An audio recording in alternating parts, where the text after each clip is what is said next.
Welcome everyone to Indieway's second day.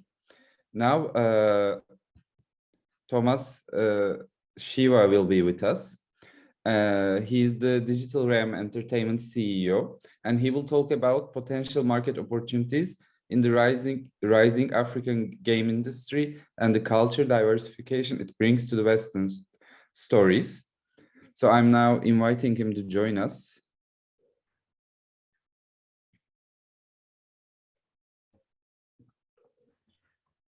Hi, everyone.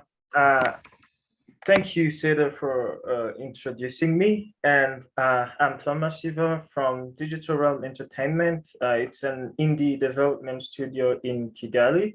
It's actually the first one and the current only one in the country, as the industry in this region is still building. And I'm here to talk with you about the African games and how that is a key to diversification in the industry. At the same time, I will be talking about the opportunities that brings to the industry and how the current narratives and stories that it's heavily oriented to Western stories, and there is a need of diversification, and that's going to change with African stories and games introduced into the scene. And to start, I would like to begin with my introduction. Again, I don't know if you can see my screen, but it should be... We can see it. Okay, it should be visible. I am from Kigali, like I said, and the industry in Africa is not really, there's not so many, it's not, I mean, like, usually I get confused where to start. But I can say that it's in its infancy, and there's been a lot of initiatives going on in the past couple of years, and like of course there's no past, and we are working on changing that. And at the same time, there's a lot of games out there where you're starting to see that the stories and the narratives are getting overly saturated, and at the same time getting overly repeated to a degree that it's there's no more creativity or novelty.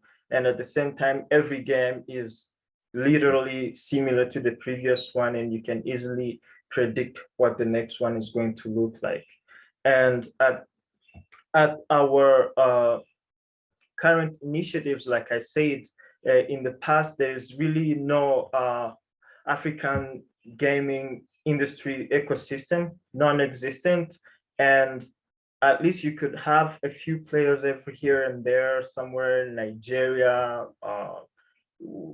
Ghana, South Africa, Egypt, but mostly sub-Saharan Africa, there isn't that many players. And we've been trying to change that over the last couple of years, 5 years, if we're to count. We started Enter Africa. It was supposed to be a way to be like a gateway to all of the African creators. And we had a lot of workshops in different countries where you have creators and developers and engineers and designers work together with different backgrounds to look and envision the future of their cities. That was the goal. And then try to create games based off of that.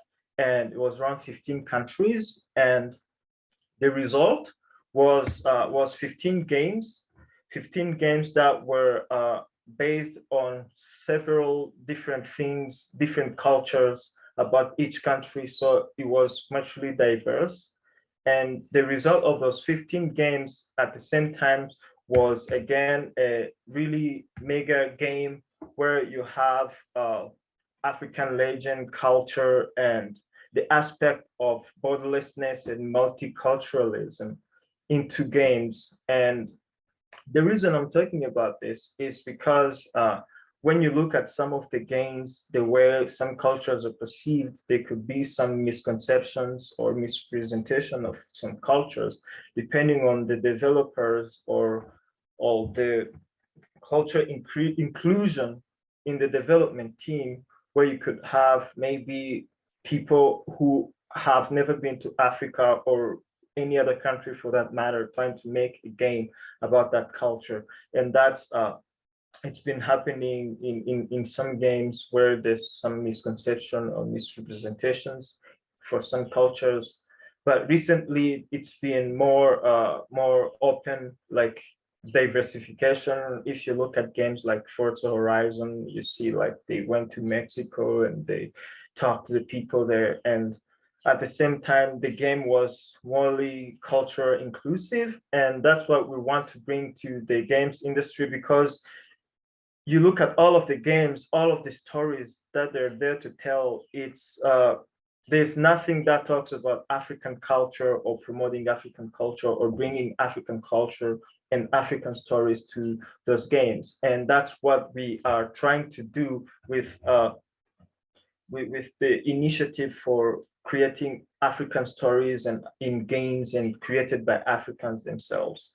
And at the same time, we are having a lot of things to do, because when you are building the foundations for an industry, there's always going to be so many things to work on before you can already say that it's on a sustainable level where you can have a market and an industry. But when you look at the numbers in Africa, you have over 1 billion people, and over 75% they're under the age of 35, if I'm to be generous with age. And most of those people, they will have access to technology within the next 5 years, where the adoption rates are going to be above 70%. And when you count that it's above 70%, then you're going to have more and more youth having access to technology, and the most revolutionary medium to consume content lately in this past decade, or even if I say the past 2 decades, has been playing video games and also creating video games for developers, because it's the easiest way to tell stories using technology, where you can easily interact with the story and have it play or a say in how the story turns out, depending on what the developer is trying to talk about. So we've been trying to mobilize developers into communities. For example, apart from Inter Africa, recently during the African Games Week, there was also the Pan-African Gaming Group, also aiming to mobilize the next 1 billion gamers within the next couple of years, where they're going to combine around 10 studios across the continent, creating mobile games, and they're going to be releasing all those games on one platform where all Africans can access, and at the same time, the world can also access those games. So the African games industry isn't going to stay like having a one choke point where there's just one community. There's so many communities rising on every corner of the continent, and at the same time, multiple game jams going on. And in order, with all of those efforts, to mobilize all of the talent in the designers and the gamers and the developers at the same time, to be able to have a sustainable ecosystem. And at the same time, I want to talk about the trend chasing aspect of the games industry, where when there's a new technology or a new trend, whether it's a new mechanic or a new genre that it's being highly adopted, suddenly every game or every studio or every player in the industry is chasing that same trend where you end up with a lot of similar games, just like maybe risking versions of each other. And sometimes there's really no innovation or no creativity, even though the games, they look great. But the aspect or the main essence of games, which is storytelling, you look at the games, they look great, but you can't find the connection to those games. And at the same time as in Africa, there really is the community rising. We don't want to be chasing those trends. At least we are trying to stay or mitigate that in a way that we don't leapfrog in the wrong way, because at the same time we get the chance to have the aspect that technologies and all of the other infrastructure were there for us to take advantage of. But at the same time, it's also risky when you try to run before you can walk. So that's why it's also very challenging at the same time. So we are working hard to bring the African culture to the games world, and at the same time we want to be sure that we don't miss out on the technologies that are on the rise. There's been the crypto, there's the metaverse and NFTs, but for now we are mostly focusing on mobile games, and at the same time educational games and augmented reality games, because those are the most that you can have most people connect to and also relate at the same time. And also when you speak about the metaverse, there's going to be so many opportunities for African creators to build for the metaverse, where they can just build virtual worlds, virtual assets, and also for the other players in the industry just to be able to leverage those creations from Africans, because they have the first-hand experience. They're going to create custom environments where it's not just an environment, it's an African environment. And when you see it, you'll be like, yes, this is in Africa. And then you're going to have that level of uniqueness. And that's what it's always about to talk about when you mean culture representation, and at the same time having the aspect of being able to feel the freedom to tell your story. So I want to go back to the mobilization of African developers, because this is very important. And the reason I'm going back to this, maybe we gathered into the questions, if there are any, it's because there's a lot of talents, there's a lot of creators, and there's a lot of developers who can really be potentially revolutionary in terms of how the African games industry progresses in the next years. But at the same time, you have those technological limitations, because, for example, there's been so many petitions around the continent where when you have, for example, esports competitions, there's not that many servers, where there will be mostly to use VPNs, and then you have lags, and when you are having to take all of those turnarounds or workarounds to be able to access the service, you get the disadvantages. So the level of competitiveness lacks. So you don't have an edge over somebody who's already just a few kilometers away from the data center that's providing the game, and you have to access it through a VPN. And those are the same things that we are also trying to work with the other players in the industry in terms of co-production, and also being able to provide what African developers has and the creators, and also this gateway to all of the African creators, that when you are a big industry player, then you need access to the African ecosystem. Right now, it's now very easy to know, like, I want to go to Nigeria, I know who to ask. I want to go to Kigali, I know where to look, or I know what players are there. And then soon it's going to be easy to summarize and make metrics and track all of this.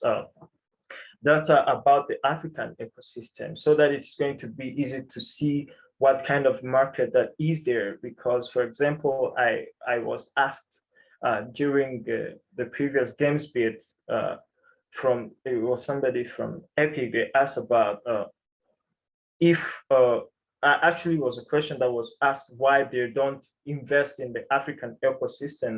And the answer they gave, for me, I understood it on an optimistic level, where you have the executive say that they can't easily kind of like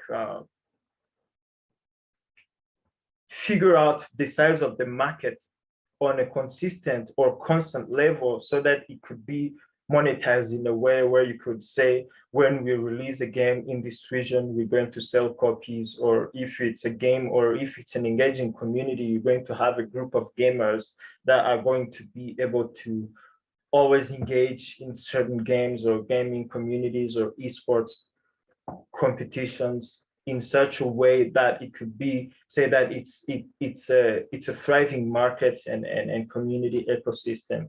And to that front, I also wanted to say that there's so many communities now, without even talking about the Pan-African network, because even other organizations that are trying to work with the government entities that have culture and social in their obligation to be able to help evangelize the change of narrative about games, because it's still a big hindering effect on the progress that the industry needs to thrive. But at the same time, the communities are growing. We're having around thousands and thousands of individuals, developers, and games all over the continent, where we're always talking about games and development, that in so many ways that it's more engaging than it was 5 years ago, because of just a few key players and industry people that got together, because it's the only way we can do this. And by finalizing, I want to also talk about the market segmentation and how that fares to where African games can be. And the major percentage actually it's in mobile games, because they're easily accessible, and on the cost side, it's not that expensive. And that's why most studios, like for example, Leti Games, Usiku Games from Kenya, and others, they are focusing on mobile games because they could easily reach the audience and at the same time try to tell their stories or post a message out there, and at the same time have an aspect of monetization or being able to make a career out of it. And that's why during the past 4 years, there's been a lot of partnerships between those organizations, between Gamescom and Spielfabrik, where you have the African co-production market, and where you're going to have some African studios partnering with some other publishers from Europe, because that's right now where it is at, and produce games that are always going to be helping to maintain a constant presence on the global industry stage, in order where you always be like you have Nordic games, there's always going to be African games. And that's what we are looking forward to see how the industry progresses, and we will never rest until we achieve that. So I think that's pretty much why I want to talk about that in the end, because the talent concentration, the youth and the age metrics really predicts that the future of games is in Africa, and the numbers don't lie, because when you have a lot of young people, and young people like to play games, definitely you have to make sure you have a community to leverage that demography. And once we have that, it's going to make it easier for us to have African games everywhere, and also at the same time the other players or in the industry or publishers want to have their games reach into the African ecosystem, it's going to be easier for them to be able to have their games reach deeper into the African communities, because we have the reach as first-hand community leaders and industry people on the continent who are constantly working on building those ecosystems. So in the end, there's so many things that I could talk about, but the key takeaways I'll be saying is that the majority of African stories are still untold. There's a lack of proper mediums to tell those stories, so it's changing. And at the same time, there's a potential to be the next highly consumed digital content globally, because there's so many legends and so many stories to talk about that's never been told. There's so many superheroes that you are yet to hear about. And at the same time, there's a big market that's been untapped. And we invite all of the industry leaders to be able to help us build this ecosystem, because that's where the market is going to be in the near future, because it hasn't been there. And as I wind up, I also would like to invite everybody who might have any questions to put them in the chat so that I can answer them as I continue on. Thank you.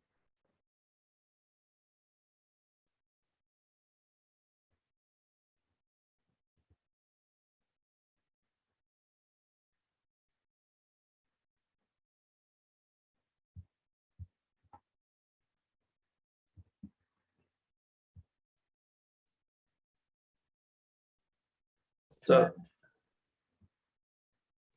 Mikrofon. Serdar.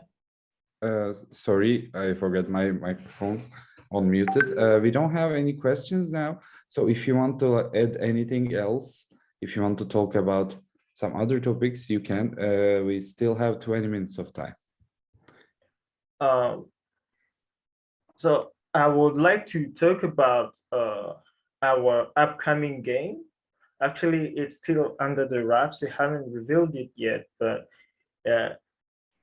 it's going to be an action role-playing game staged in ancient African kingdom, probably, if I don't put any spoilers.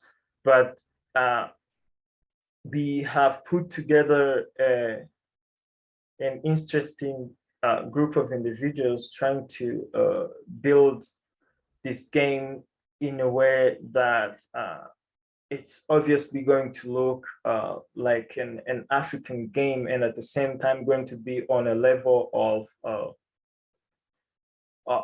the standards that you see in the market today.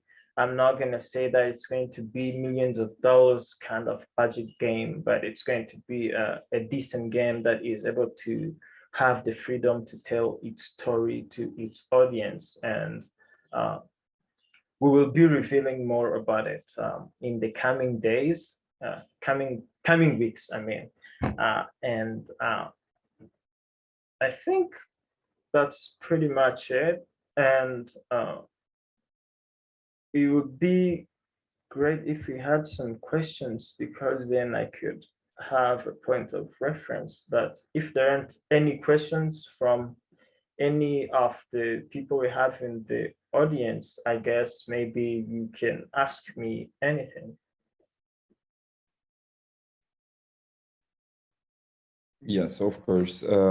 We don't have any questions yet again.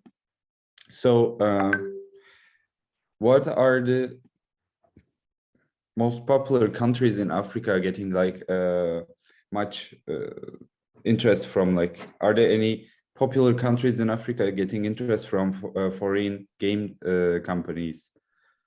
Are there any offices opening there? So, like I said in the presentation, at the moment there aren't that many. It's just a player here, a player there. For example, in Kigali, in Rwanda, there isn't any we're trying to create it.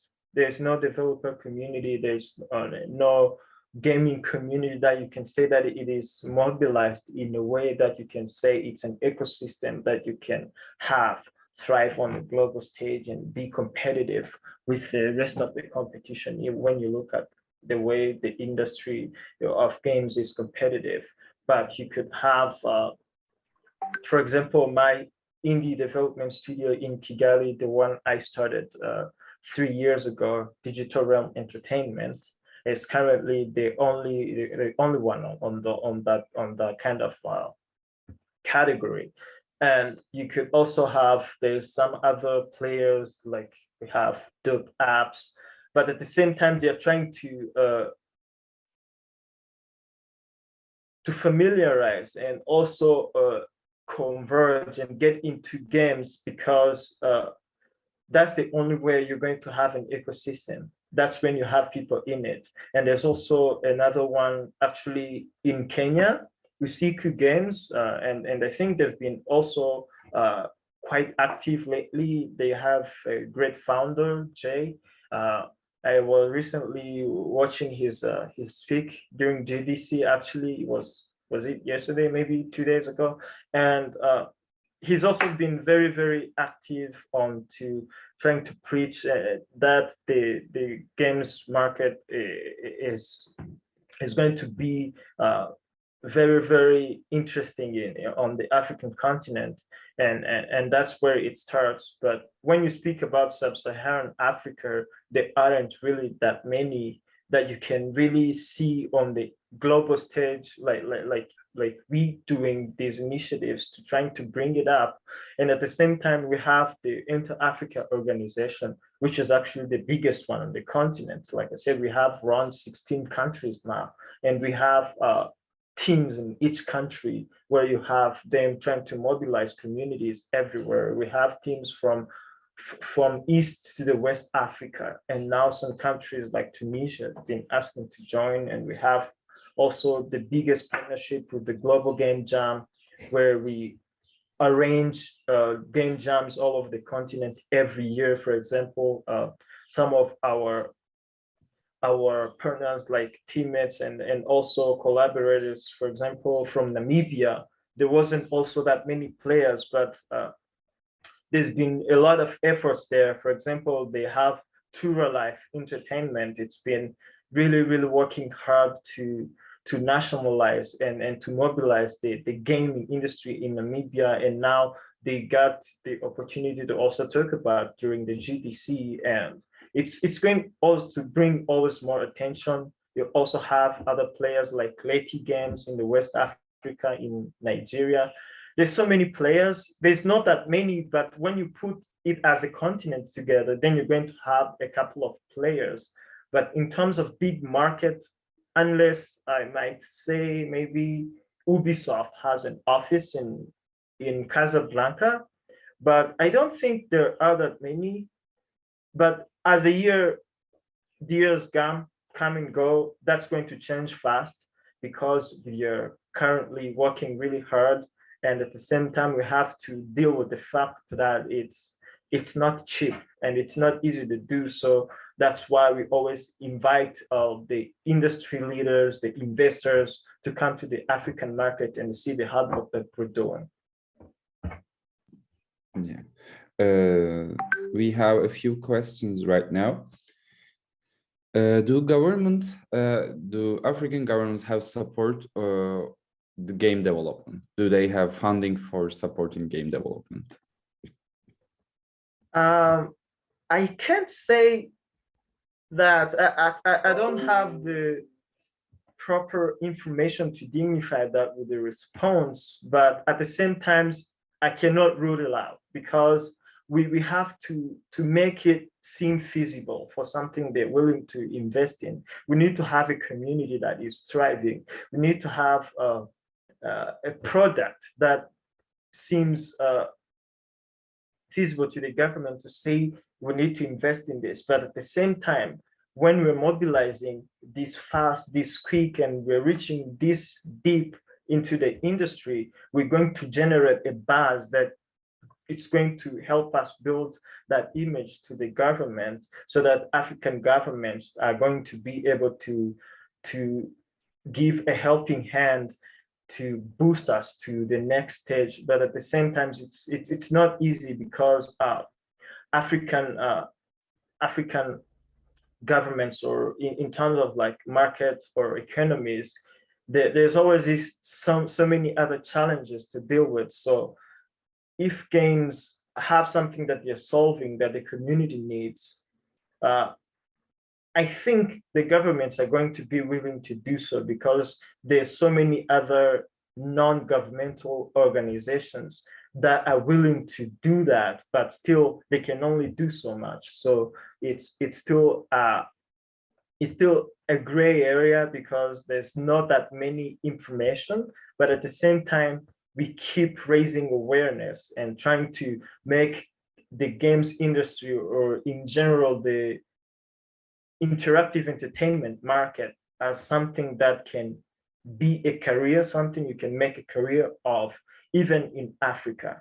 And that's a narrative that needs to change first. And then once you think it's something you can make a career out of, it's going to be easy for the governments to nationalize gaming as a career.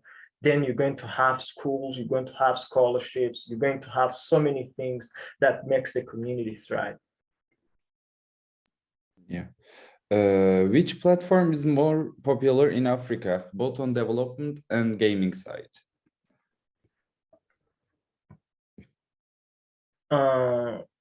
When you speak about platform, I would first say that it depends on the current levels of adoption in terms of technology, and the accessibility and the availability of those technologies to the local. When I say local, I mean back to the community level. When you say 1 out of 10 people, how many people have a smartphone? And then if you have maybe 5 out of 10, then you can say 1 out of 10 people, how many people have an Xbox or a PlayStation or a Switch or a gaming PC? And then those numbers are going to drop drastically. So that's why so many players at the moment are focusing on mobile games.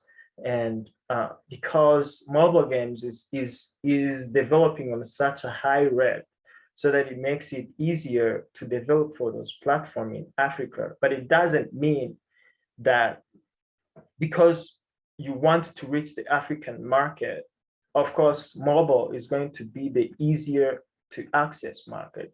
But when you have on a grand scale of things, you need to think about the other platforms, because, for example, at our company and studio, we are focusing on console and PC and mobile. Mobile is not the main, but we also work for that. But the reason I say that is because console, you can already reach the African market, and you can also reach the rest of the world. So when you want to tell and promote a certain culture, you have to make sure that it's going to be able to reach everywhere. And the level of technologies advancements and the technicality aspect, you think about how much people are going to have access to those technologies the next 5 years, because from the advancements, you look at the Moore's law improvements, and you see how the cost goes down and the performance increases. At least some of the previous generation technologies, which are still really, really good, are going to be available to the African gamers and developers. And it's going to be easier to have a console that can play any game for the last 20 years for at least $200. And that's going to be an easy thing to afford for a regular gamer down to the neighborhood who wasn't able to play any game in the last 10 years. Or you look at the cost of internet, that's going drastically lower. And the more players you have and the more market diversity you have, the more you're going to have so many development platforms. Because, for example, now that it's heavily focused on mobile, it doesn't mean that we're not going to have VR and AR developers. It doesn't even mean they're not there. They're just not that relevant enough to a level that you can say that it is competitive. And at the same time, doesn't mean that they cannot be competitive. So it's more about the limitations that are there preventing those advancements. And in terms of creativity and development platforms, there are developers for any platform. There's so many programmers that you can think of, most of them working remotely at the moment, as you see that the world has been moving to the next era of work where you can work anywhere in the world and work on anything. So I think the platforms at the moment it's mostly mobile, and we're trying to also diversify with that. We're going to work with PC and console, and there's going to be some other players, like I said, Isiku from Kenya, there's Leti, there's Malio, there's Celestio in South Africa. They're working on different aspects. And at the same time, we don't forget that there are parts of the continent where you don't have any access to technology. So we also have a board game program where we create also board games, because no matter where you are on the continent, whether you have electricity or not, you can play a board game. But at the same time, you have to really think about a more sustainable way to do that, because you have to factor in the environmental aspect when it comes to physical and things that can be great. So there's so many things to think about, but board games are also very, very viable in Africa, because as a culture, we grew up playing so many different games that didn't require any technology. So board games are going also to play a major role in the African games, because they also have so many ways to tell stories. If you look at popular games like Monopoly or Settlers of Catan, if you grew up playing any of those games, you would understand what I mean. And those are still really good games.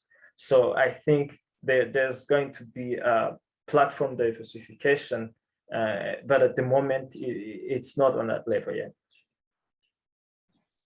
Okay, what about education? Do you have game development schools or like courses, maybe like digital design degrees? At the moment, there are some initiatives trying to achieve that. There are some schools, but they don't really upfront see it's game development, because not many they're not game development companies.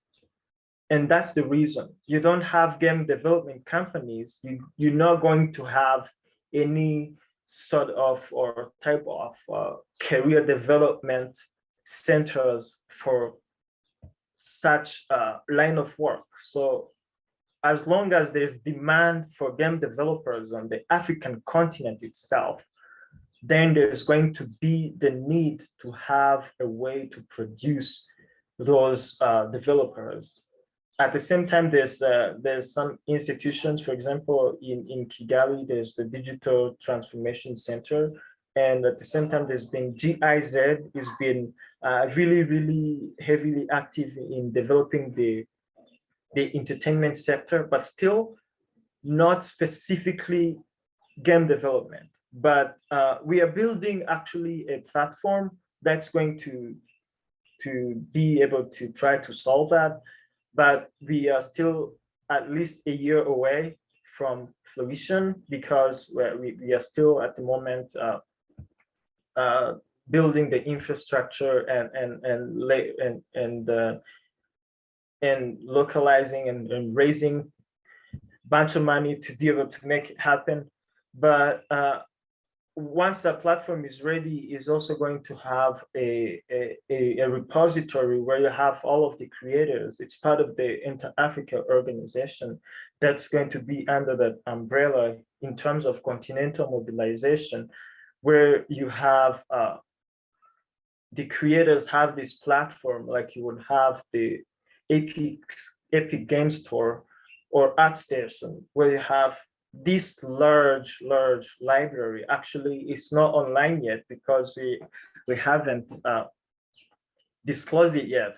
Where you're going to have everything you need when it comes to creating African virtual worlds, characters, assets, everything. And then you're going to be able to have that in one place. And I think that's going to be very revolutionary once we are mostly finalized with it. But at the moment, when it comes to game development education, except for our initiatives like global game jam, when we organize game jams every year or a couple of times a year, there really isn't that many on the continent. Maybe in South Africa, there are some, like the animation school, but still they focus on the animation aspect.